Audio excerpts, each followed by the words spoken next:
కార్తీక మాసం వచ్చేటప్పటికి శివాలయంలో, విష్ణువాలయంలో, అంబికాలయంలో, మఠ ప్రాంగణంలో ఈ 4 చోట్ల కూడా దీపాన్ని పెడతారు.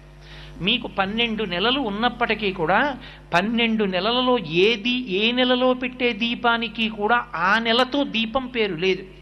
ఏదో భాద్రపద దీపం, లేకపోతే ఆశ్వీజ దీపం, మార్గశిర దీపం అలా పేర్లు లేవు.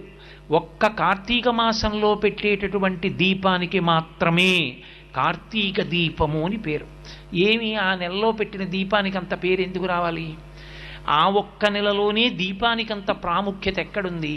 యథార్థానికి పూజలో ప్రారంభంలో ఒక అంగంగా మనం దీపం వెలిగిస్తాం.